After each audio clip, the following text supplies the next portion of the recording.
Chegue mais perto, meu povo. Olha só.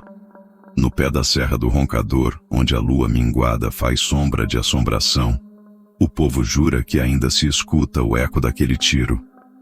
Dizem que foi numa noite vermelha, dessas que o vento para de assoprar e até os grilos se calam de medo. Era a noite em que uma mulher de lenço vermelho ia mudar o destino de um cabra macho que se pensava dono do mundo. Se aveste não, que hoje eu vou lhe contar a história mais braba que já passou por essa terra rachada. A história de Rosália da Noite Vermelha.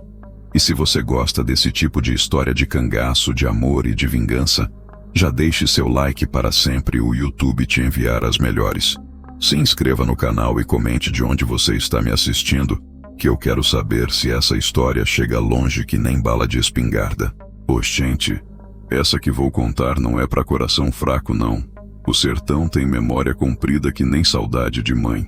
Guarda no peito seco os segredos que o povo não tem coragem de contar em voz alta. E naquela noite de março de 1927, ele sabia que algo grande ia acontecer. A caatinga inteira sussurrava. As folhas do mandacaru tremiam sem vento, e até os bichos do mato se aquietaram que nem criança com medo de assombração. A lua, redonda que nem moeda de prata, espalhava sua luz sobre o povoado de Santo Antônio da Grota, um lugar pequeno demais para ter nome grande, daqueles que cabem numa só frase. Igreja de taipa, umas 20 casas de adobe, um açude que mais parecia poça, e uma feira aos sábados onde o povo vinha trocar fuxico por rapadura. Lugar que Deus visitava de vez em quando, mas o diabo morava de aluguel pago. Naquela noite, o silêncio pesava que nem chumbo derretido. Nem mesmo o velho Firmino, que tocava sanfona nas portas das casas quando queria um prato de feijão, ousou tirar uma nota do fole. As janelas das casas estavam fechadas, mas todos espiavam pelas frestas, porque quando o sertão se aquieta assim, é que tragédia anda perto. O vento parou de soprar às 7 horas da noite. Parou mesmo, que nem cavalo que sente cheiro de cobra. E foi nessa hora que o povoado inteiro percebeu que algo estava mudando. As galinhas se empoleiraram cedo demais, os cachorros se esconderam debaixo das camas, e até o padre Severino sentiu um arrepio estranho na espinha quando foi acender as velas do altar. No centro da vila, a fonte de pedra que Dom Pedro II tinha mandado fazer há mais de 40 anos fazia um barulho diferente. A água que antes caía mansinha, agora gotejava nervosa, marcando cada segundo que nem coração disparado. Era como se a própria terra soubesse que sangue ia molhar o chão rachado antes da madrugada chegar. Os homens que bebiam cachaça na bodega do seu Antônio se entreolharam calados. Cabra velho do sertão desenvolve instinto que nem bicho do mato. Sente perigo antes mesmo de ver. E eles estavam sentindo. A cachaça desceu amarga naquela noite, deixando gosto de despedida na boca. Lá na casa grande do coronel Inácio Pereira, as luzes se apagaram uma a uma. O velho coronel, homem que já tinha visto muita morte e muito sangue derramado, mandou a criadagem se recolher cedo. Ele mesmo checou 2 vezes a pistola de cabo de madrepérola que guardava na cabeceira da cama. Coronel velho não chega aos 70 anos por acaso. Aprende a ler os sinais que o sertão manda.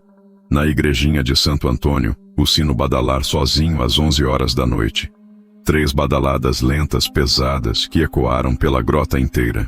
Padre Severino jurou depois que não tocou corda nenhuma, que foi o próprio santo avisando que a noite ia ser cumprida. E era mesmo, porque à 00:45, quando a lua estava bem no meio do céu e as estrelas pareciam piscar nervosas, uma sombra fina passou pela rua principal do povoado. Uma sombra de mulher, vestida de escuro, com um lenço vermelho no pescoço que brilhava que nem sangue fresco à luz da lua. O sertão respirou fundo, guardou aquela imagem na memória e se preparou para contar uma história que ia correr mundo. Uma história que começava naquela noite de silêncio e ia terminar com o eco de um tiro rasgando a madrugada. Deus teve pena, o diabo não. Se tinha uma coisa que o povo de Santo Antônio da Grota sabia fazer melhor que plantar mandioca, era falar da vida alheia. E desde que Rosália apareceu por ali, não se falava de mais nada. Ela chegou numa manhã de junho, quando o sol ainda tateava o céu procurando força para esquentar. Vinda sabe Deus de onde, com uma trouxa pequena no ombro e um jeito de quem não pede favor nem dá satisfação. Era moça de 20 e poucos anos, altura média, corpo bem feito que nem boneca de barro, pele morena que o sol tinha beijado com carinho. Os cabelos pretos e lisos desciam até a cintura, sempre presos com um laço vermelho que combinava com o lenço que usava no pescoço. Vestia saia de algodão grosso, blusa branca bem ajustada e alpercatas de couro que não faziam barulho no chão. Mas o que mais chamava a atenção nela eram os olhos, grandes, escuros e firmes que nem pedra de rio. Olhos que não pediam licença para olhar, que encaravam todo mundo de frente, sem pressa e sem susto. Na primeira semana, Rosália alugou o quartinho nos fundos da casa de Dona Conceição, uma viúva cinquentona que criava galinhas e vendia ovo na feira. Pagou 3 meses adiantado com moedas de prata que tilintaram na mesa que nem sino pequeno. Dona Conceição, mulher curiosa que nem gato de telhado, tentou arrancar conversa, mas Rosália só respondia o que perguntavam e nada mais. "De onde a menina vem?" perguntou Dona Conceição no segundo dia. "De longe", respondeu Rosália, sem levantar os olhos da costura. "Família tem por aí?" "Não tenho mais não, senhora." "Vai ficar muito tempo?" "O tempo que for preciso." E pronto. Conversa fechada que nem porta de igreja. O povo começou a reparar nos detalhes. Rosália acordava antes do galo cantar e ia até a fonte buscar água. Caminhava devagar, sem pressa, mas também sem medo. Na ida dos domingos para a igreja, sentava sempre no mesmo banco, do lado de Dona Conceição, e rezava de olhos abertos. Durante a missa, o padre Severino se enrolava nas palavras porque sentia o olhar dela fixo nele. Na feira de sábado, Rosália comprava o que precisava sem pechinchar preço nem fazer amizade. Cumprimentava todo mundo educadamente, mas não demorava em conversa fiada.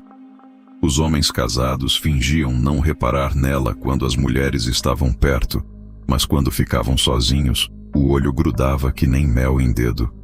"Essa aí tem o diabo no corpo", resmungava Dona Joana, a parteira da vila, enquanto lavava roupa no açude. "Não é natural uma mulher tão bonita andar sozinha sem ter homem atrás." "Pois eu acho ela é uma santa", rebatia Dona Zefinha, que vendia doce na feira. "Trabalhadora, calada, não se mete na vida de ninguém. Que mal tem isso?" "Mal não tem", respondeu Dona Joana, baixando a voz. "Mas perigo tem. Mulher assim ou é santa ou é perdição. E santa, pelo que eu sei, não usa lenço vermelho." A verdade é que Rosália incomodava. Incomodava as mulheres porque era bonita demais e independente demais. Incomodava os homens porque despertava um desejo que eles não sabiam como lidar. E incomodava todo mundo porque ela não seguia as regras que o povo pequeno gosta de seguir. Não pedia proteção, não contava história triste, não se fazia de coitada. Aos poucos começaram a inventar histórias sobre ela. Diziam que era filha de cangaceiro que morreu em emboscada. Outros juravam que era mulher de coronel que fugiu de casa grande. Tinha quem sussurrasse que ela sabia fazer feitiço, e por isso os homens ficavam besta quando olhavam para ela. Dona Chiquinha, que se dizia entendida de mandinga, falava que Rosália tinha pacto com o espírito forte, e por isso andava protegida. O que ninguém sabia é que toda manhã, antes do sol nascer, Rosália saía para caminhar na caatinga. Caminhava léguas de distância, sempre na direção da serra, como se procurasse alguma coisa, ou alguém. Voltava quando o sol já estava alto, com os pés empoeirados, e os olhos ainda mais determinados. Seu Antônio, dono da bodega, foi o único que teve coragem de perguntar diretamente: "Moça, licença da pergunta, mas o que você anda procurando lá no mato?" Rosália parou de beber a água que ele tinha servido, olhou bem nos olhos dele e respondeu: "Justiça, seu Antônio. Justiça que não chegou quando devia." E saiu da bodega deixando o velho com a palavra na boca e um frio na barriga que não era da cachaça. Naquela noite, seu Antônio contou para a mulher o que ela tinha dito, e a mulher dele contou para a comadre, e a comadre contou para a vizinha. E quando amanheceu o dia, todo o povoado sabia que Rosália não estava ali por acaso. Estava procurando justiça. E no sertão, quando alguém procura justiça, é porque sangue vai correr. A história de Rosália começou 15 anos antes, numa vila ainda menor que Santo Antônio da Grota, um lugar chamado Riacho do Mel que nem existe mais no mapa. Era a terra de Coronel Sebastião Ferreira, homem rico em gado e pobre em coração, que tinha a mania de achar que comprava gente junto com a fazenda. O pai de Rosália se chamava Manuel da Silva, cabra trabalhador que cuidava do gado do coronel desde menino. Homem honesto que nem ouro puro, daqueles que a palavra vale mais que papel assinado. Tinha se casado com Antônia, moça doce que borrava renda que nem anjo, e juntos criaram Rosália no meio da caatinga, ensinando a menina que dignidade não se vende nem se troca. A desgraça começou no dia em que Coronel Sebastião resolveu que queria as terras do riacho para si sozinho. Eram 3 alqueires de chão bom, com água corrente e pasto verde, que o avô de Manuel tinha comprado com suor de décadas de trabalho. Tinha até papel passado em cartório, tudo certinho e legalizado. Mas para coronel rico, papel de pobre não vale nada. Manuel, disse o coronel numa tarde de abril de 1912, com a voz grossa de quem não aceita não por resposta. Preciso que você me venda essas terras do riacho. Com todo respeito, coronel, respondeu Manuel, tirando o chapéu da cabeça. Mas a terra não tá para vender não. É herança de família. Tudo tem preço, Manuel. Que tal 200 mil réis? Não, senhor coronel. A terra fica na família.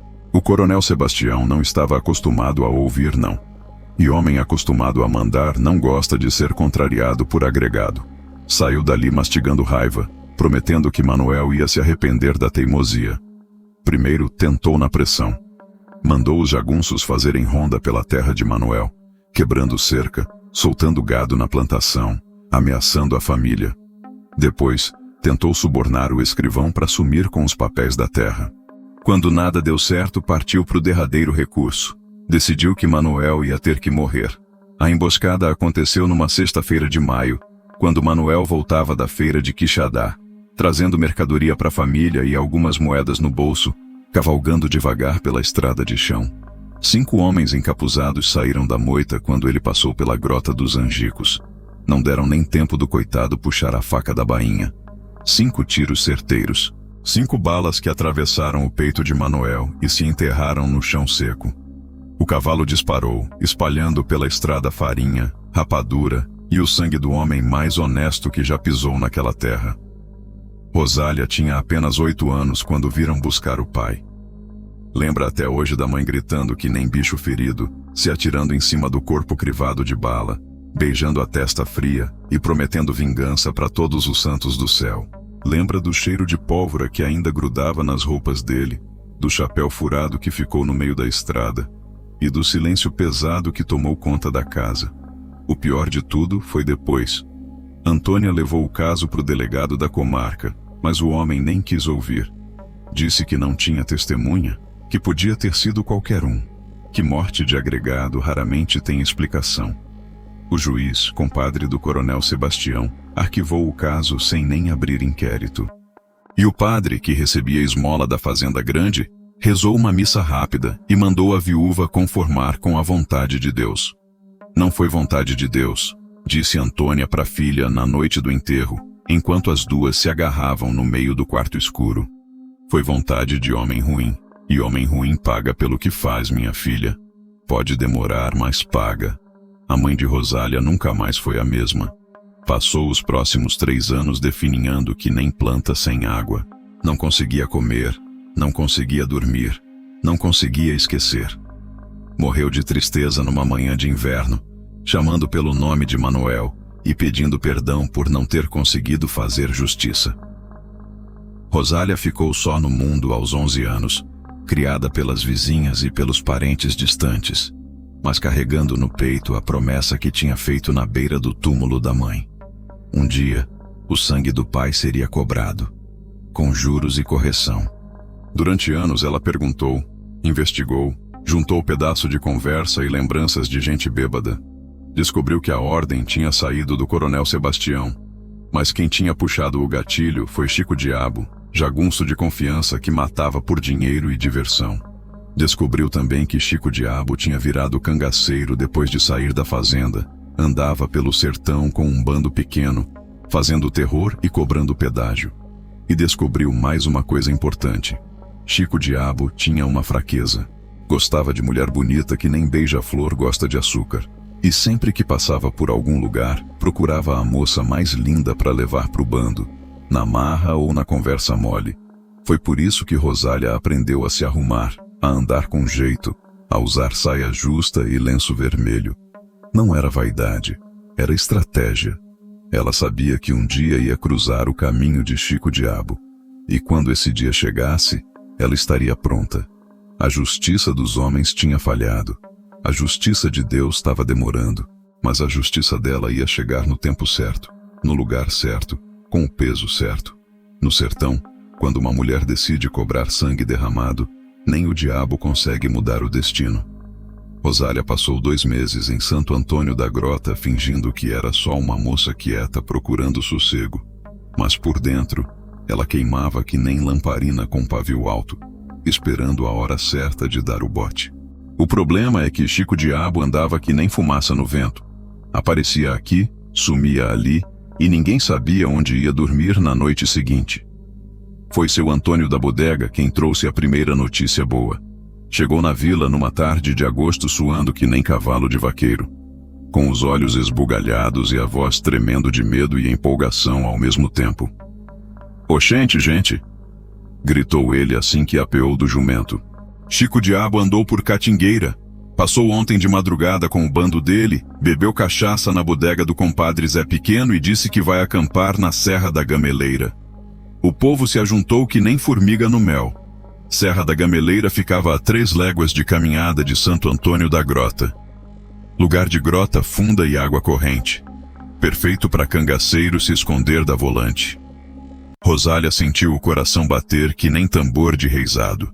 Finalmente, depois de anos procurando, o destino estava pondo o assassino do pai dela ao alcance da mão. "Esse Chico Diabo é cabra dos infernos mesmo", comentou seu Antônio, limpando o suor da testa com a manga da camisa. "Dizem que tá recrutando gente nova pro bando, que anda precisando de mais braço para dar conta dos planos que tem pela frente."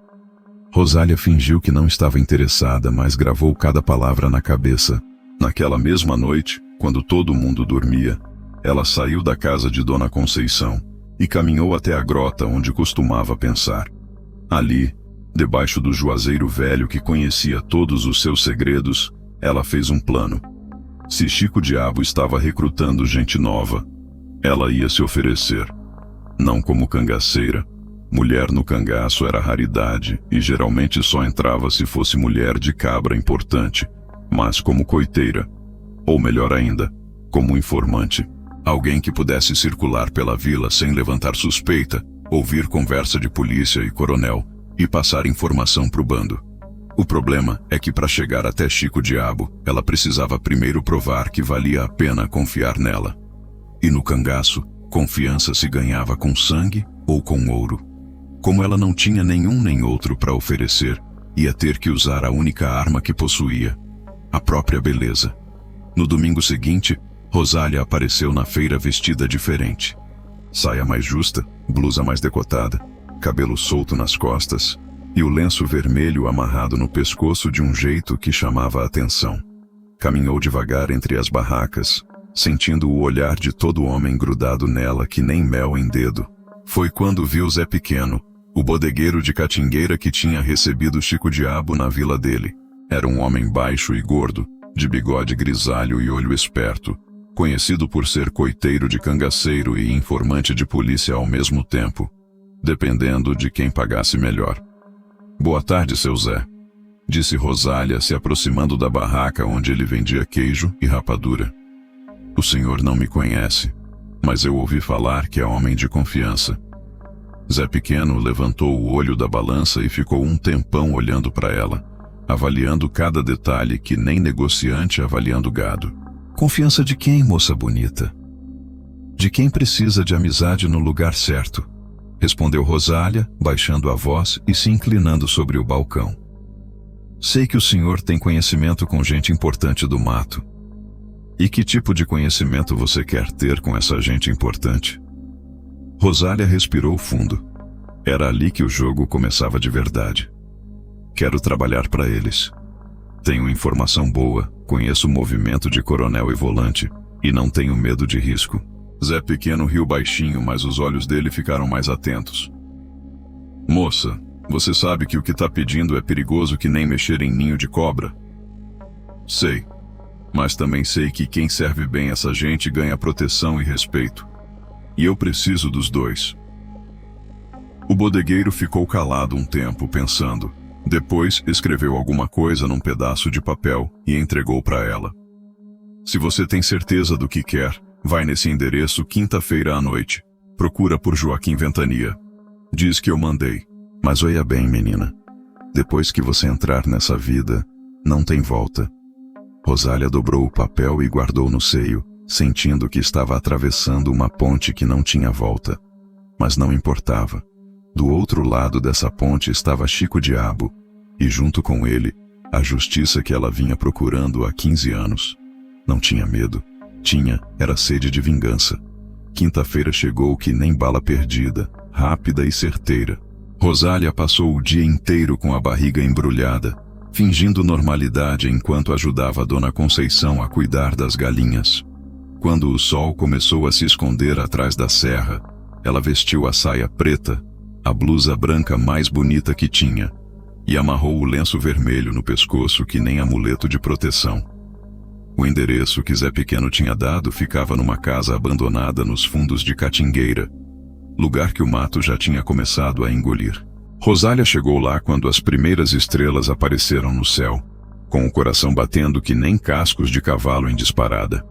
A casa estava escura por fora, mas tinha luz de lamparina vazando pelas frestas das janelas. Antes mesmo dela bater na porta, uma voz grossa gritou lá de dentro. Pode entrar, que já estamos sabendo quem é.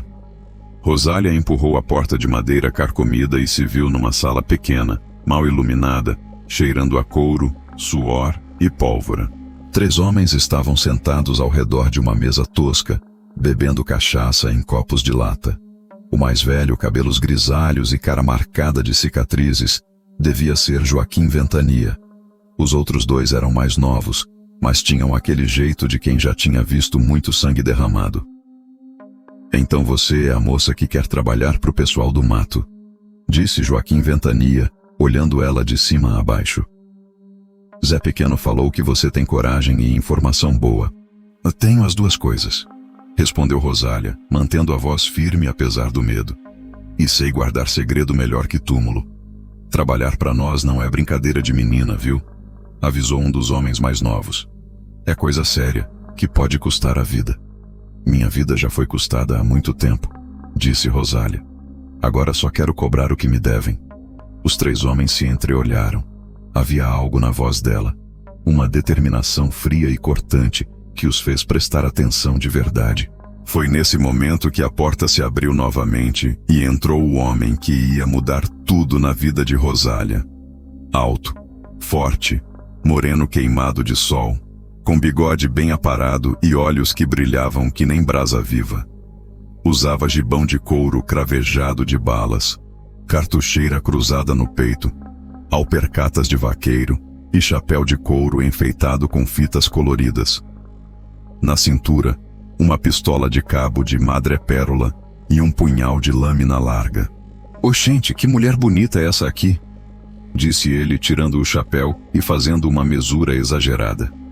Joaquim, tu não me disse que tinha anjo visitando a terra? Essa é a tal da informante que Zé Pequeno recomendou, explicou Joaquim Ventania. Diz que quer trabalhar pro pessoal. O recém-chegado se aproximou de Rosália, caminhando devagar, como quem tem todo o tempo do mundo. Ela sentiu o cheiro de couro curtido e cachaça no hálito dele, misturado com perfume francês. luxo que só cangaceiro bem-sucedido podia ter. Meu nome é Antônio das Virgens, mas o povo me chama de Corisco da Noite, disse ele, estendendo a mão para ela beijar. E qual é o nome da moça mais linda que já pisou nessa terra? Rosália, respondeu ela, deixando que ele beijasse sua mão, mas mantendo os olhos firmes nos dele. Rosália, repetiu ele, saboreando o nome. Nome de santa para mulher de pecado. Gostei. Corisco da Noite era lugar-tenente de Chico Diabo, segundo homem do bando e responsável por recrutar gente nova. Era conhecido por ser valente que nem onça acuada, generoso com os amigos e implacável com os inimigos. Também era conhecido por gostar de mulher bonita e ter lábia para convencer frade a largar a batina. Durante uma hora, Rosália foi sabatinada pelos 4 homens. Perguntaram sobre sua família, sua vida, seus motivos para querer entrar naquela vida perigosa. Ela contou meia verdade. Disse que o pai tinha morrido em conflito com o coronel, que estava sozinha no mundo e precisava de proteção. Não mentiu, mas também não contou tudo. Tá bem, disse Joaquim Ventania depois de muito pensar. Você pode começar passando informação sobre movimento de volante, planos de coronel, essas coisas, mas vai ter que provar que vale a pena confiar em você. E como eu provo isso? Foi Corisco da Noite quem respondeu, com um sorriso que prometia perigo e prazer ao mesmo tempo. Vindo comigo para conhecer o acampamento, conhecer o chefe e o resto do bando, e mostrando que não tem medo de andar com cangaceiro. Rosália sentiu o sangue esquentar. Finalmente ia conhecer Chico Diabo pessoalmente. Ia ficar cara a cara com o assassino do pai dela. Quando? Amanhã de madrugada. Te busco na casa onde você mora. E oia bem, Rosália. A partir de agora você é nossa. Quem mexer com você vai ter que se explicar comigo. Ela assentiu com a cabeça, fingindo gratidão. Mas por dentro, estava pensando que era ela quem ia se explicar com alguém. Com Chico Diabo. E a explicação ia ser feita na ponta do punhal. Corisco da Noite não sabia, mas acabava de se oferecer para levar o anjo da vingança direto pro covil do demônio. Corisco da Noite chegou na casa de Dona Conceição antes do galo cantar, montado num cavalo preto que parecia sombra viva na escuridão. Rosália já estava esperando, vestida de saia parda e blusa de algodão cru, com uma trouxa pequena no ombro e o punhal do pai escondido na liga da coxa. Dona Conceição nem acordou. A velha dormia que nem pedra quando bebia seu gole de cachaça antes de deitar. Vamos, minha flor, sussurrou Corisco, estendendo a mão para ajudar ela a subir na garupa. Hoje você vai conhecer o mundo de verdade. A cavalgada durou 3 horas, cortando caatinga fechada, subindo serra e descendo grota, sempre por caminhos que só quem nasceu no mato conhecia. Rosália ia agarrada na cintura dele, sentindo o calor do corpo masculino, o cheiro de couro e suor, o balanço ritmado do cavalo. Corisco falava pouco, mas de vez em quando virava para trás para ver se ela estava bem, e sempre que fazia isso, os olhos dele demoravam mais tempo que o necessário no rosto dela. O acampamento ficava numa grota funda, cercada de pedras altas e mandacaros, com uma lagoa pequena e várias árvores frondosas dando sombra. Tinha umas 15 pessoas ali, homens e mulheres, todos armados até os dentes, todos com aquele jeito de quem não brinca em serviço. As mulheres eram poucas, mas todas pareciam saber que lugar era seu naquele mundo de homens. Ali é Chico Diabo, disse Corisco, apontando para um homem de uns 40 anos que limpava uma espingarda debaixo de uma árvore. Rosália sentiu o sangue gelar nas veias. Era ele. O assassino do pai dela. Mais baixo do que ela imaginava, careca, com uma cicatriz que cortava o rosto da testa ao queixo. Usava gibão sem mangas que mostrava os braços cheios de tatuagem, cartucheira cheia de bala e uma pistola de cada lado da cintura. Tinha os olhos pequenos e frios, que nem cobra pronta para dar o bote. É ele quem manda aqui? Perguntou Rosália, fingindo curiosidade simples. É, mas comigo você tá protegida.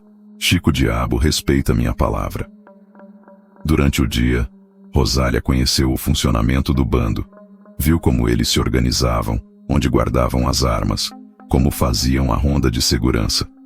Prestou atenção em tudo, gravou cada detalhe, mas sempre discretamente. Também viu como Chico Diabo tratava as pessoas, com rispidez para os homens e com desrespeito para as mulheres. Era exatamente o tipo de cabra ruim que ela esperava encontrar. À tarde, Corisco da noite a levou para conhecer a lagoa, afastada do acampamento. Era um lugar bonito, com água clara e sombra gostosa, onde os pássaros cantavam e o vento soprava manso. Eles se sentaram numa pedra lisa, lado a lado, e ficaram um tempo calados, só olhando a água. Rosália, disse ele de repente, com a voz mais baixa que o normal. Posso fazer uma pergunta? Pode. Por que uma mulher bonita que nem você quer se meter com cangaceiro? Não falta homem bom querendo casar com moça assim. Rosália olhou para ele, medindo as palavras. Era hora de representar o papel que tinha ensaiado. Porque homem bom não protege mulher de coronel ruim. E eu já sofri na mão de gente poderosa. Não quero mais depender de ninguém que não tenha força para me defender. Corisco se aproximou mais dela, tanto que Rosália conseguiu ver os pontos dourados nos olhos castanhos dele. Comigo você não precisa ter medo de ninguém, disse ele, levantando a mão para tocar o rosto dela. Eu mato qualquer cabra que olhe torto para você. E por que você faria isso por mim? Mal me conhece. Porque desde que te vi, não consigo tirar você da cabeça. É como se você tivesse feito mandinga em mim. Rosália deixou que ele tocasse o rosto dela, deixou que a mão calejada de guerra acariciasse sua pele macia. Sabia que estava brincando com fogo, mas precisava do fogo para chegar onde queria. Você é perigoso, Corisco da noite, sussurrou ela. E você gosta de perigo, Rosália da noite vermelha? Foi ele quem deu o apelido que ia ficar para sempre. E foi ali, naquela tarde de setembro, que ele se inclinou e beijou ela pela primeira vez. O beijo foi devagar no começo, testando, perguntando permissão. Depois foi ficando mais forte, mais fundo, carregado de desejo e urgência. Rosália correspondeu, não porque sentia paixão, mas porque sabia que aquele beijo era uma chave. A chave que ia abrir a porta para a vingança que ela procurava há 15 anos. Quando se separaram, os dois estavam ofegantes. Corisco segurou o rosto dela com as duas mãos, olhando bem no fundo dos olhos. Você vai ser minha mulher, Rosália. Vou cuidar de você como nunca ninguém cuidou. E eu vou cuidar de você também, respondeu ela, selando a promessa com outro beijo. Mas por dentro ela estava pensando em outra coisa. Estava pensando que agora, como mulher de lugar-tenente, ia ter acesso livre ao acampamento. Ia poder ficar perto de Chico Diabo sem levantar suspeita. E quando chegasse a hora certa, quando ele estivesse distraído e desarmado, ela ia cravar o punhal do pai no coração maldito dele. Os beijos de Corisco da noite eram doces que nem rapadura, mas a vingança de Rosália era mais doce ainda. Nas semanas que se seguiram, Rosália aprendeu que cangaço não era só violência e pobreza como o povo pensava.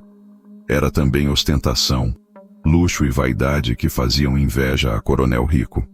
Cada assalto bem-sucedido trazia para o acampamento tesouros que reluziam que nem estrela no céu escuro.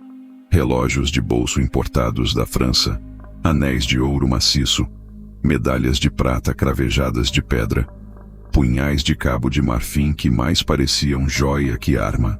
Chico Diabo gostava de ostentar.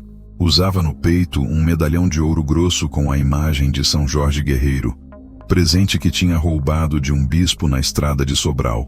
Na cintura, carregava 2 pistolas de cabo de madrepérola, que tinham pertencido a um capitão da Volante, que ele mesmo tinha matado numa emboscada. Os punhos do gibão eram enfeitados com botões de prata, e no dedo mindinho brilhava um anel cravejado de esmeralda, que valia mais que uma fazenda inteira. Olha só, Rosália, disse Corisco da noite numa tarde, mostrando para ela uma caixa de madeira entalhada cheia de joias. Isso aqui foi o saque da última entrada que fizemos na fazenda do coronel Militão. Olhe que beleza. Dentro da caixa, reluziam colares de pérola, brincos de diamante, pulseiras de coral vermelho e broches dourados. Cada peça contava uma história de violência.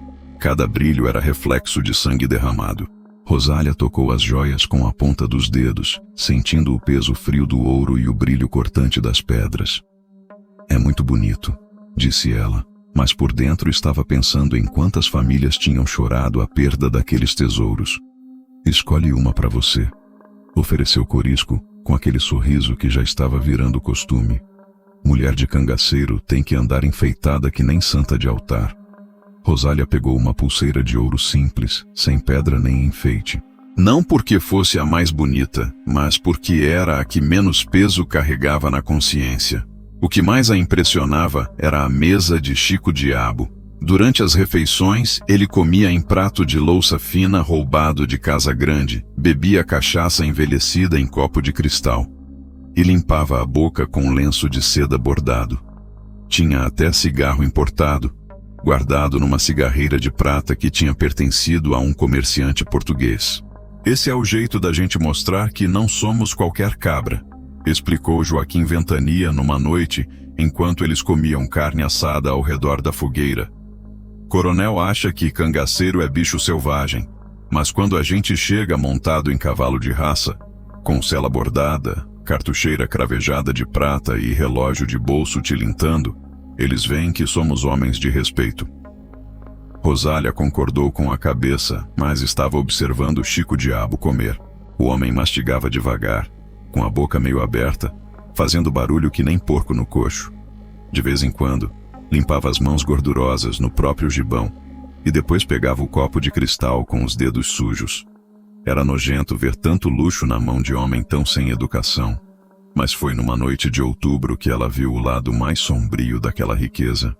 Chegou ao acampamento um cangaceiro novo, chamado Zé da Estrada, trazendo notícias frescas e uma trouxinha misteriosa. Chico, disse ele, se aproximando do chefe com cuidado, trago presente especial para você. Que tipo de presente? Perguntou Chico Diabo, levantando o olho da faca que estava afiando. Zé da Estrada abriu a trouxinha e tirou lá de dentro um terço de ouro maciço, com crucifixo cravejado de rubi. Era uma peça linda, que brilhava à luz da fogueira que nem coisa do outro mundo. Pertencia ao padre Cícero de Canindé, explicou Zé da Estrada com orgulho na voz. Peguei quando assaltamos a comitiva dele na estrada do Crato. E o padre? Quis saber Chico Diabo. Morreu tentando proteger o terço. Disse que era relíquia sagrada, que não podia cair em mão de pecador. Chico Diabo riu alto, pegou o terço e pendurou no próprio pescoço. Agora é relíquia de cangaceiro, disse ele, beijando o crucifixo de forma debochada. Vamos ver se São Pedro me perdoa na hora da prestação de contas. Naquela noite Rosália não conseguiu dormir. Ficou olhando Chico Diabo roncar alto, com o terço do padre morto balançando no peito peludo. Era nojento ver tanta maldade concentrada num homem só. Mas também era perfeito, porque quando ela cravasse o punhal no coração dele, não ia sentir peso na consciência. O ouro roubado, as joias ensanguentadas, os tesouros sagrados profanados, tudo aquilo ia ser enterrado junto com Chico Diabo. E o mundo ia ficar mais limpo. O dia 23 de novembro de 1927 amanheceu estranho. O sol nasceu vermelho que nem sangue seco, tingindo toda a caatinga de uma cor que fazia o coração apertar no peito. Os pássaros voaram em revoada para o sul, gritando que nem alma penada, e até os bichos mansos ficaram agitados, como se sentissem cheiro de desgraça no vento. Rosália acordou cedo, suada e com o coração disparado. Tinha sonhado com o pai a noite inteira. Ele aparecia no meio da caatinga com o peito furado de bala, pedindo para ela não esquecer da promessa. No sonho, Manuel da Silva apontava para uma fogueira vermelha e dizia: "Hoje, minha filha, hoje é o dia da cobrança." Saiu da rede meio tonta, lavou o rosto na água fria da lagoa e foi ajudar as outras mulheres a preparar o café da manhã. Mas as mãos tremiam tanto que ela derrubou 2 xícaras de barro que se espatifaram no chão levantando poeira vermelha. "Eita, Rosália!" reclamou Francisca, uma cangaceira veterana que cozinhava pro bando. Que agonia é essa, menina? Tá parecendo que viu assombração. Não foi nada, não. Mentiu Rosália, mas sabia que estava mentindo mal. É que não dormi direito. Francisca olhou para ela com desconfiança, mas não disse mais nada. No cangaço, cada um carregava seus fantasmas, e ninguém se metia na assombração dos outros. O café da manhã foi tenso. Chico Diabo acordou de mau humor, reclamando de tudo, da comida que estava sem sal, do café que estava fraco, do barulho que os homens faziam limpando as armas. Brigou com 2 cangaceiros por bobagem, deu bofetada numa mulher que derramou cachaça na mesa e ameaçou cortar a língua de quem falasse alto demais. Que diabo de dia é esse? Resmungou ele, cuspindo no chão. Parece que o inferno desceu para a terra. Corisco da noite também estava diferente. Mais quieto que o normal, olhando para longe que nem quem está vendo coisas que os outros não veem. De manhã, ele chamou Rosália para caminhar com ele até a pedra grande que ficava na entrada da grota. Rosália, disse ele segurando a mão dela. Tenho um pressentimento ruim sobre hoje. Que tipo de pressentimento? Sinto que algo vai mudar, como se o destino estivesse se mexendo que nem cobra pronta para dar o bote. Rosália sentiu um frio na barriga.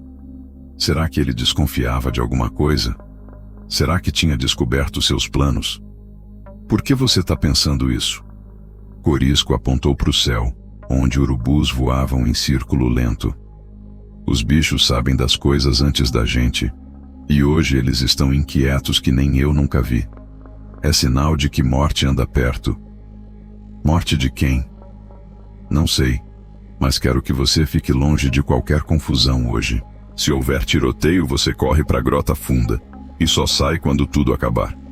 Rosália prometeu que ia se cuidar, mas por dentro estava pensando que a morte que andava perto tinha nome e sobrenome: Chico Diabo.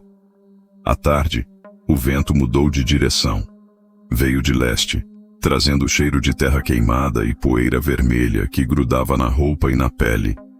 O céu foi ficando escuro mais cedo que o normal, coberto de nuvens pesadas que prometiam tempestade. Foi nessa hora que chegou a notícia que ia mudar tudo.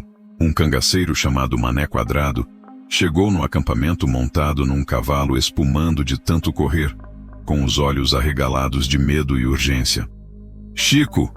Gritou ele antes mesmo de apear. A volante do capitão Maurício descobriu nosso paradeiro. Tão subindo a serra por 3 caminhos diferentes. O acampamento virou um formigueiro. Todo mundo correu para pegar armas, munição e os pertences mais importantes. Chico Diabo gritava ordens que nem louco, mandando uns esconderem o ouro numa grota secreta, outros prepararem as armas pesadas e as mulheres se esconderem na parte mais funda da serra.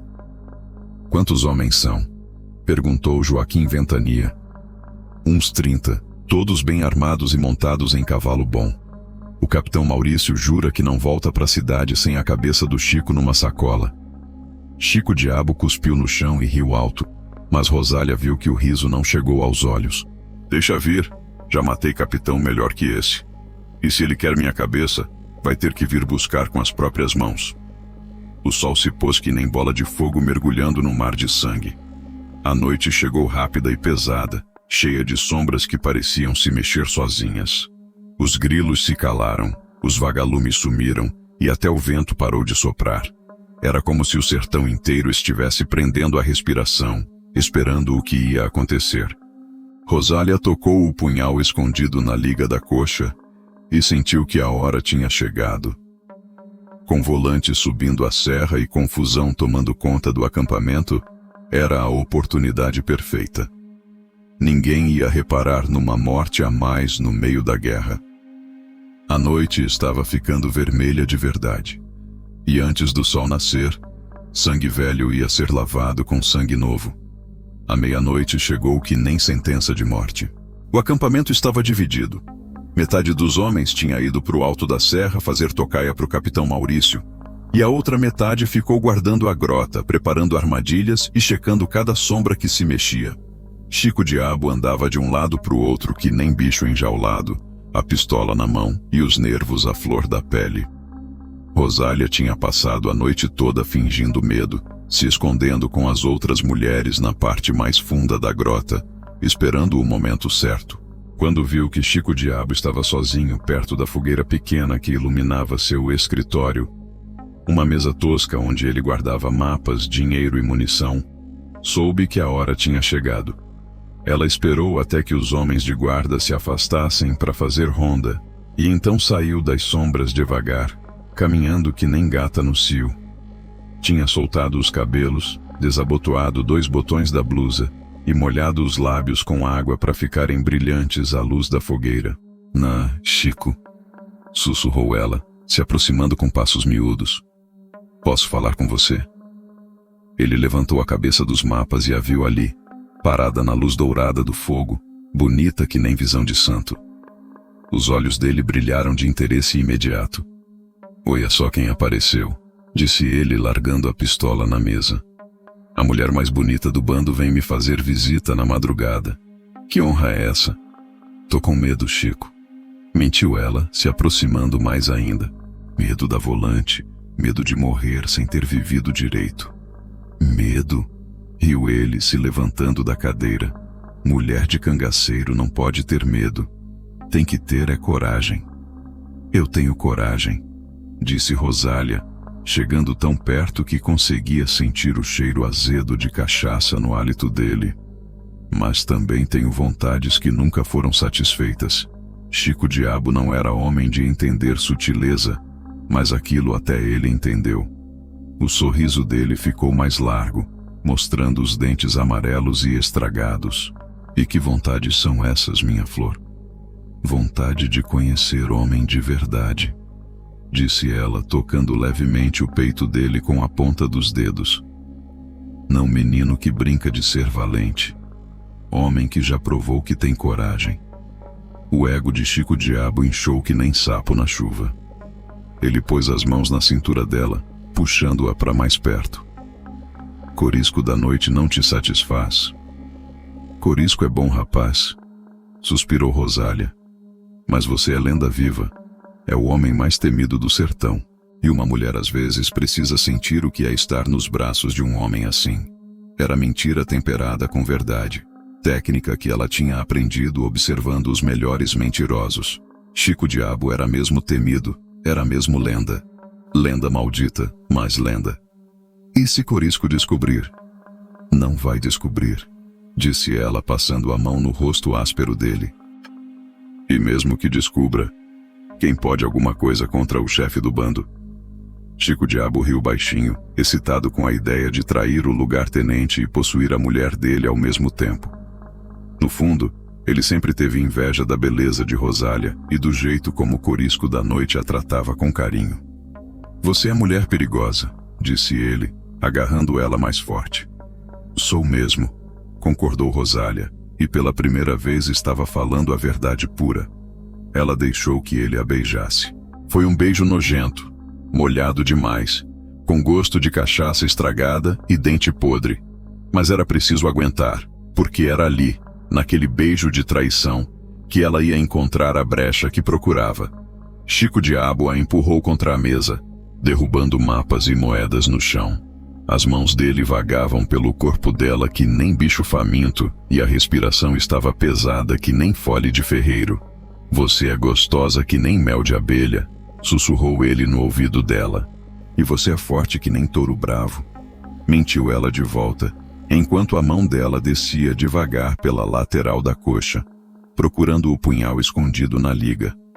Foi nesse momento que Chico Diabo se afastou um pouco para olhar para ela, com os olhos vidrados de desejo e cachaça. Beija mais, pediu ele com a voz rouca. Beija que nem mulher apaixonada. Rosália sorriu, um sorriso doce que escondeu o veneno mortal, e se aproximou dele novamente, mas dessa vez, enquanto os lábios dela procuravam os dele, a mão direita encontrou o cabo do punhal e o puxou da bainha de couro com um movimento rápido e silencioso.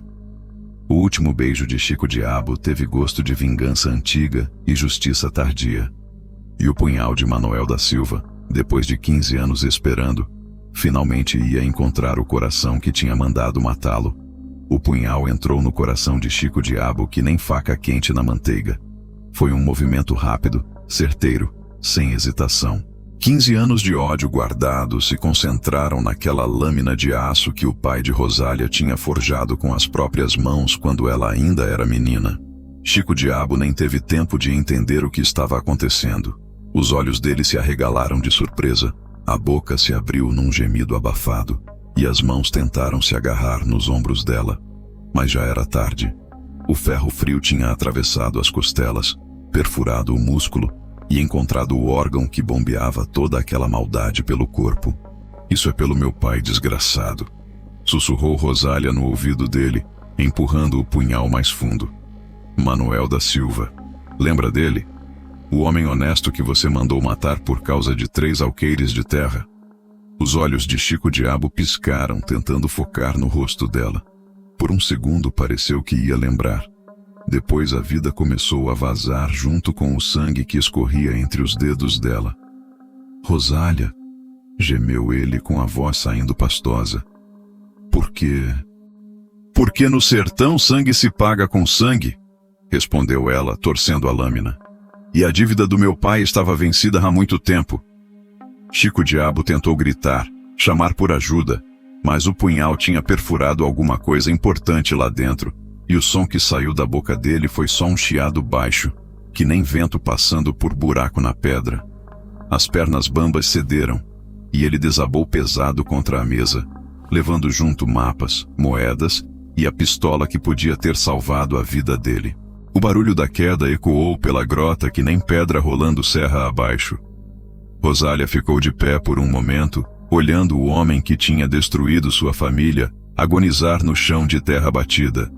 O sangue escuro escorria devagar, misturando-se com a poeira vermelha e formando uma lama pastosa que grudava na sola dos pés descalços dela. "Meu pai", sussurrou ela, limpando a lâmina na própria saia. "Finalmente você pode descansar em paz." Foi nesse momento que ouviu passos se aproximando. Joaquim Ventania e 2 outros cangaceiros vinham voltando da ronda, caminhando devagar entre as árvores. Rosália teve uns 3 minutos para pensar no que fazer. Podia tentar fugir, se esconder na caatinga e torcer para não ser encontrada. Podia inventar uma história, dizer que chegou ali e encontrou Chico Diabo já morto. Ou podia enfrentar as consequências de frente, que nem o pai dela teria feito. Escolheu a terceira opção. Quando Joaquim Ventania chegou perto da fogueira e viu o corpo de Chico Diabo estirado no chão, com Rosália de pé ao lado e o punhal ensanguentado na mão, ele parou que nem cavalo que viu cobra. "Oxente!" gritou ele puxando a pistola.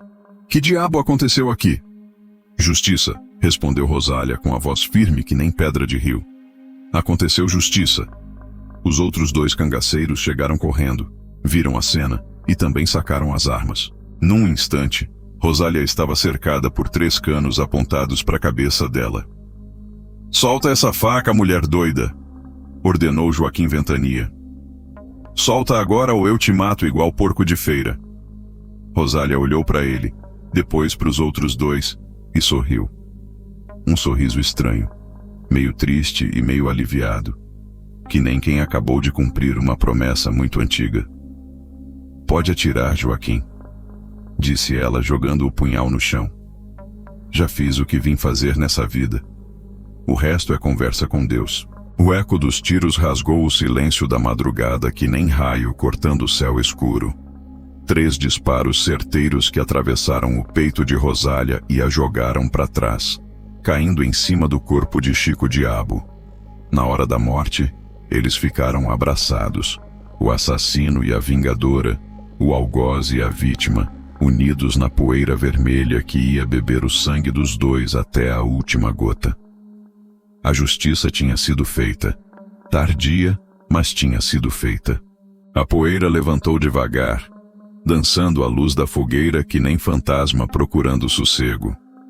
O corpo de Chico Diabo estava estirado no chão de terra batida, com os braços abertos e os olhos vítreos encarando as estrelas. O sangue escuro tinha parado de escorrer, formando uma poça que refletia a luz amarela do fogo. Rosália estava de pé a 3 passos dele, com 3 buracos de bala no vestido, mas ainda respirando. Os tiros de Joaquim Ventania tinham sido disparados na pressa e na escuridão. Um passou raspando no ombro, outro atravessou a saia sem tocar a pele, e o terceiro se perdeu na madeira da mesa. Ela sangrava do ferimento no ombro, mas não era nada que fosse matá-la. "Cabra danada tem alma fechada", resmungou Joaquim Ventania, recarregando a pistola com os dedos tremendo de raiva e admiração.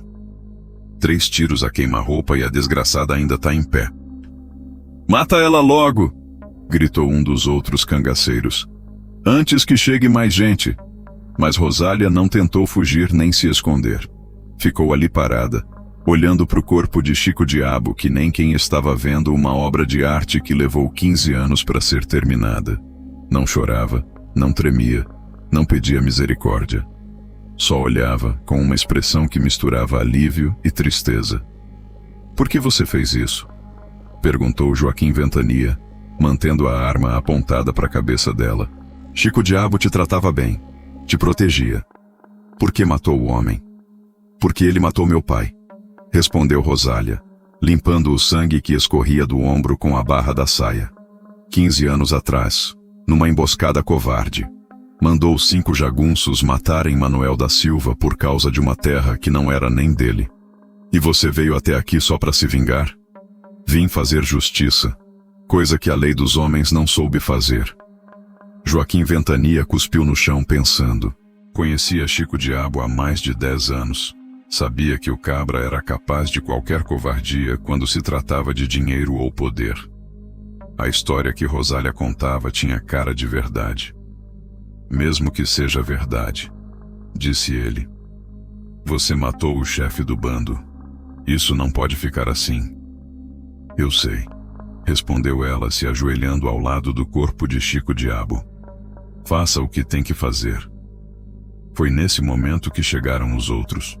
Primeiro o Corisco da Noite, que tinha ouvido os tiros lá do alto da serra e veio correndo. Depois Francisca, Mané Quadrado, Zé da Estrada e mais meia dúzia de cangaceiros. Todos pararam de uma vez quando viram a cena. O chefe morto no chão, Rosália ajoelhada ao lado com sangue na roupa e Joaquim Ventania apontando a pistola para ela. "Que diabo aconteceu aqui?" gritou o Corisco da Noite, vendo a mulher que amava ferida e o chefe assassinado. "Ela matou Chico Diabo", explicou Joaquim Ventania. "Disse que era vingança de família." Corisco da Noite olhou para Rosália, que nem quem estava vendo um bicho que nunca tinha visto antes. A mulher doce que ele beijava, que falava de amor e futuro, tinha espetado uma faca no coração do homem mais temido do sertão. "Rosália", sussurrou ele, com a voz quebrada. "Por quê?" Ela levantou o rosto para olhar para ele, e Corisco viu nos olhos dela uma frieza que nunca tinha visto antes. Não era a Rosália apaixonada que ele conhecia. Era outra pessoa, alguém que tinha guardado ódio por 15 anos e finalmente tinha conseguido despejá-lo todo numa lâmina de aço. "Porque algumas dívidas só podem ser pagas com sangue", respondeu ela, tocando levemente o rosto frio de Chico Diabo. "E a minha já estava vencida há muito tempo." Corisco da Noite sentiu que ia vomitar. A mulher que ele amava, que havia jurado proteger com a própria vida, era uma assassina fria que tinha usado o amor dele como escada para chegar até a vingança. "Você mentiu para mim", disse ele com as lágrimas começando a escorrer. "Mentiu sobre tudo." "Não", respondeu Rosália, se levantando devagar. "Eu nunca menti sobre gostar de você, isso era verdade. O que eu não contei é que gostava mais ainda da minha vingança." O silêncio que se fez na grota foi pesado que nem lápide de cemitério. Todo mundo olhava para ela, tentando entender como uma mulher tão pequena tinha conseguido fazer uma coisa tão grande. As reações vieram que nem chuva de pedra. Primeiro foi Francisca, a cangaceira mais velha do bando, que se jogou no chão chorando e gritando que o mundo tinha acabado. Depois foi Mané Quadrado, que sacou a faca e avançou para cima de Rosália, berrando que ia cortar a garganta dela. Corisco da Noite teve que segurar o cabra pelos braços para evitar que ele fizesse uma besteira maior ainda. "Calma, Mané", gritou Corisco. "A mulher não vai fugir. Deixa nós pensarmos direito no que fazer. Pensar o quê? Berrou o Mané Quadrado, se debatendo que nem peixe fora d'água. Ela matou nosso chefe. Tem que morrer igual. Mas nem todos pensavam assim. Zé da Estrada, cabra que conhecia as injustiças do sertão, olhava para Rosália com uma mistura de medo e admiração. Tinha ouvido histórias sobre Manuel da Silva, sabia que tinha sido homem direito que morreu por causa da cobiça de coronel. Se o que ela falou é verdade, disse ele baixando a voz, então Chico Diabo mereceu o que levou. Não tem nada mais sagrado que vingança de filha por pai morto. Cala essa boca, rosnou Joaquim Ventania. Chico era nosso chefe. Era ele quem botava comida na nossa mesa e nos protegia da volante. E também era ele quem matava gente inocente por dinheiro, retrucou Zé da Estrada. Vocês sabem que o cabra não prestava direito. O bando se dividiu.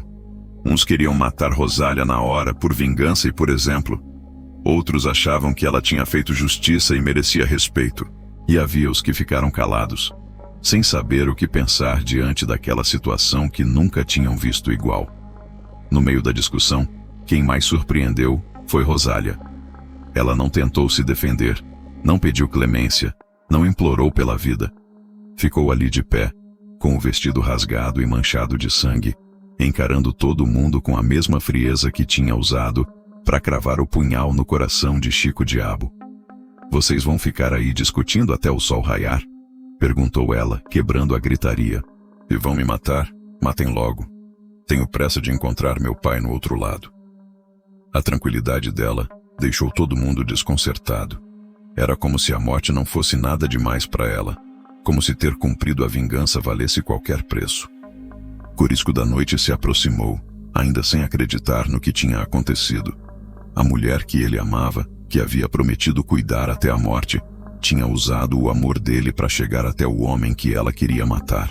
Rosália, disse ele com a voz embargada, você planejou tudo isso desde o começo? Desde o dia que enterrei minha mãe, respondeu ela, sem desviar o olhar. 15 anos procurando Chico Diabo. 15 anos aprendendo a odiar direito. E eu? O que eu fui para você? Só um meio de chegar até ele? Pela primeira vez desde que matara Chico Diabo, Rosália pareceu hesitar. Olhou para o rosto sofrido de Corisco da Noite, para o homem que havia lhe dado carinho verdadeiro no meio de tanta violência, e algo parecido com remorso passou pelos olhos dela. Você foi o único momento bom que tive nesses 15 anos, disse ela, tocando levemente o rosto dele. Se houvesse outro jeito de fazer justiça, eu teria escolhido, mas não havia. Você podia ter me contado a verdade. Eu teria ajudado você. Não, balançou a cabeça. Você é homem bom demais para entender ódio do tamanho do meu. Joaquim Ventania estava ficando impaciente com aquela conversa de despedida. Chega de conversa fiada, gritou ele. A mulher matou nosso chefe e tem que pagar. É a lei do cangaço. E que lei é essa? Perguntou Rosália, virando para encarar ele. A lei que permite matar pai de família por dinheiro? A lei que deixa assassino ficar rico em cima de sangue inocente? Essa lei eu não respeito não. Você não tem escolha? Tenho sim, sorriu ela, e o sorriso era triste que nem despedida de mãe. Tenho a escolha de morrer de cabeça erguida, sabendo que fiz o que era certo. Foi nesse momento que um dos vigias gritou lá do alto da serra. A volante tá chegando. Dá para ver as tochas na estrada. O acampamento virou correria. Todo mundo largou a discussão e correu para pegar armas, munição e pertences. Chico Diabo estava morto, mas a guerra ainda não tinha acabado. Na confusão, Rosália podia ter tentado fugir. Podia ter se escondido no mato e esperado a poeira baixar. Mas ela não se moveu. Ficou ali parada ao lado do corpo de Chico Diabo, esperando seja o que fosse que o destino trouxesse. Não pedia perdão. Não sentia remorso. Não tinha medo. Era uma mulher que havia cumprido sua palavra e estava em paz com a consciência. A guerra entre a volante do capitão Maurício e o bando de Chico Diabo durou 3 dias e 3 noites. Quando a poeira baixou e os tiros pararam de ecoar pela serra, Metade dos cangaceiros estava morta, e a outra metade tinha se espalhado pelos 4 cantos do sertão que nem semente no vento. Rosália desapareceu na confusão da primeira noite. Ninguém soube dizer se ela morreu, se fugiu, ou se foi levada pela própria terra que engole os segredos do mato. Corisco da Noite procurou por ela até o último momento, mesmo com bala de rifles uindo ao redor da cabeça. Quando finalmente teve que fugir para salvar a própria vida, levou no peito uma saudade que doía mais que ferimento de facão. O corpo de Chico Diabo foi encontrado pelo capitão Maurício na manhã seguinte, ainda estirado no mesmo lugar onde tinha caído. O capitão olhou para o defunto, para o punhal cravado no peito, e para as manchas de sangue que contavam uma história de vingança antiga. Mandou enterrar ali mesmo, sem cruz, sem reza, sem nome na sepultura. Um bandido a menos, disse ele para os soldados. E pelos sinais, morreu da forma que merecia. Mas foi quando a história chegou nas vilas e povoados que ela começou a crescer que nem planta no tempo das águas. Cada boca que contava aumentava um pedaço, cada ouvido que escutava mudava um detalhe. E logo a verdade virou lenda que corria o sertão inteiro. Começou com Joaquim Ventania, que conseguiu escapar da volante e se escondeu numa grota perto de Quixadá. Ele contou a história para um coiteiro de confiança, que contou para a mulher, que contou para a vizinha, que contou para a comadre. Em uma semana todo o Ceará sabia que uma mulher tinha matado Chico Diabo com um punhal cravado no coração. Era uma cabra dos infernos, contava Joaquim Ventania nas rodas de conversa. Pequena que nem passarinho, mas com coragem de leão macho. Chegou perto do Chico fingindo amor e cravou a faca bem no meio do peito. A história foi crescendo. Uns diziam que Rosália era filha de cangaceiro famoso que tinha virado assombração para vingar o pai. Outros juravam que ela tinha feito pacto com o diabo para ter força de matar homem tão temido. Teve quem falasse que ela era santa disfarçada, mandada por Deus para limpar o sertão dos pecadores. Em Sobral, um cordelista chamado Patativa do Norte fez um folheto contando a história dela. Ouçam a história de Rosália, a mulher de coração bravo, que matou Chico Diabo para vingar morte covarde, do pai que era homem de balde, mas morreu por ser honrado. O folheto se espalhou que nem fogo em capim seco. Nas feiras, os cantadores improvisavam versos sobre a mulher do lenço vermelho que tinha vingado sangue inocente. Nas casas, as mães contavam para os filhos a história de Rosália como exemplo de coragem e justiça. Viu só, menino? Dizia Dona Chiquinha para as crianças de Catingueira. Quando alguém mata seu pai sem razão, a conta tem que ser cobrada. Pode demorar 15, 20 anos, mas um dia a justiça chega. O nome de Rosália virou proteção para mulher perseguida e ameaça para homem covarde. Quando algum cabra queria maltratar a esposa, ela respondia: cuidado, que posso virar igual Rosália da Noite Vermelha.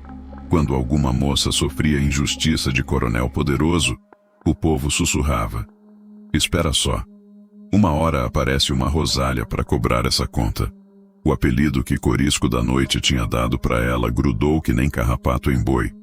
Rosália da Noite Vermelha virou lenda viva, fantasma vingador, símbolo de que no sertão, mais cedo ou mais tarde, quem faz mal paga pelo que fez.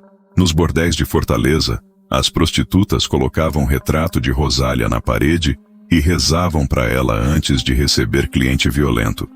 Nas fazendas, os vaqueiros falavam o nome dela quando o coronel abusava da autoridade.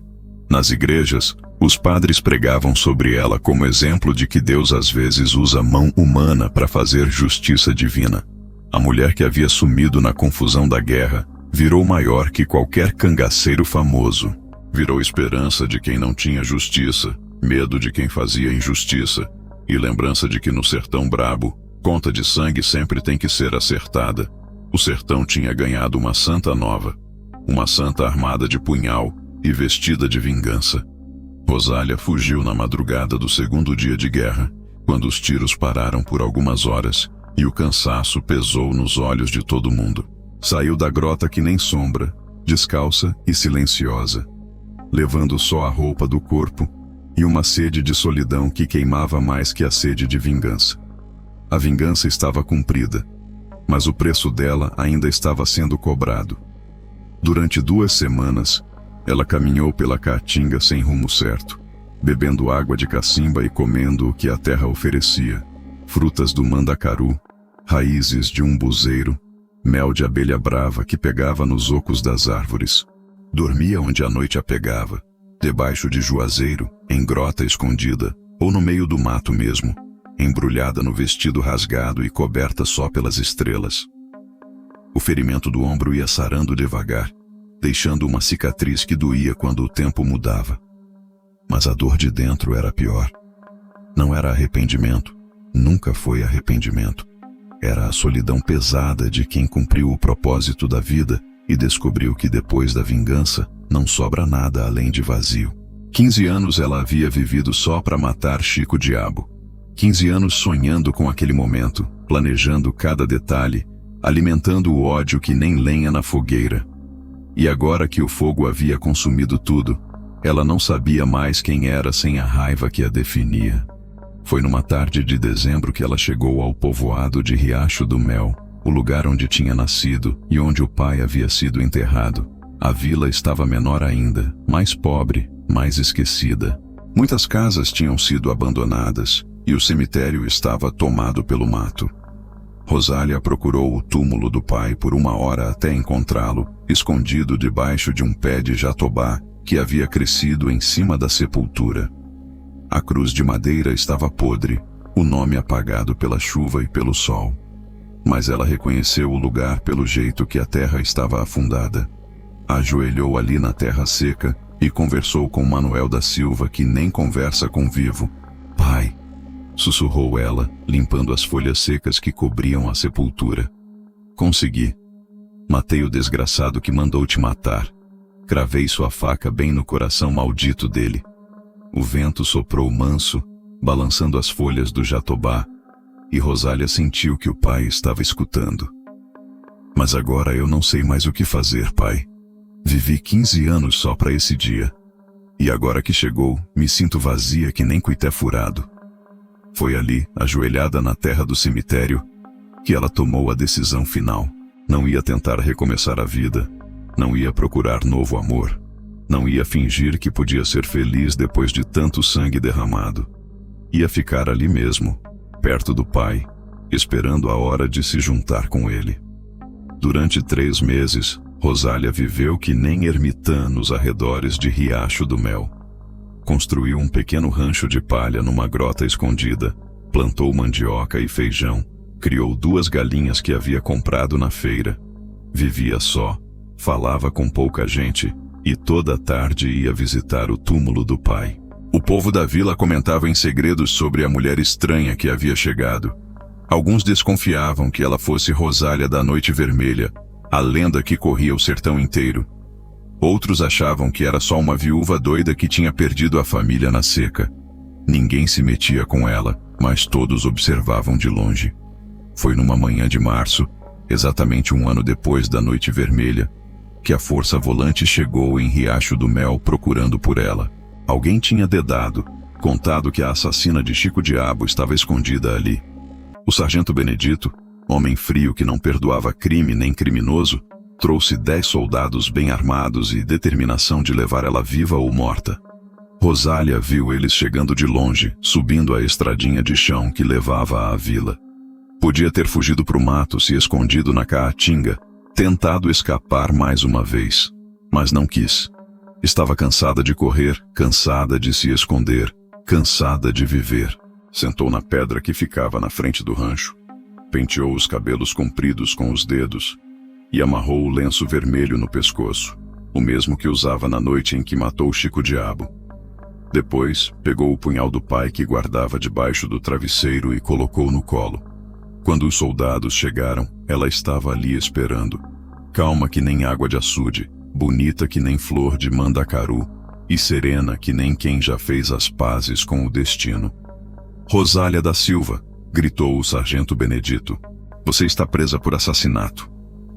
"Eu sei", respondeu ela, se levantando devagar. "E estou pronta para pagar." Rosália foi levada para a cadeia de Quixadá numa carroça de boi.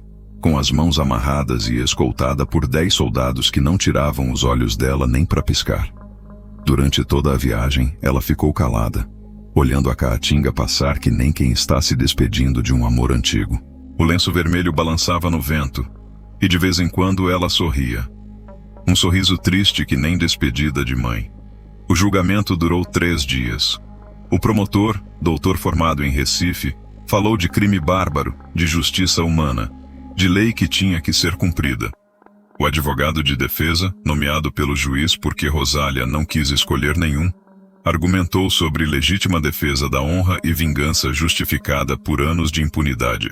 Mas quem mais impressionou foi ela mesma quando chegou sua hora de falar.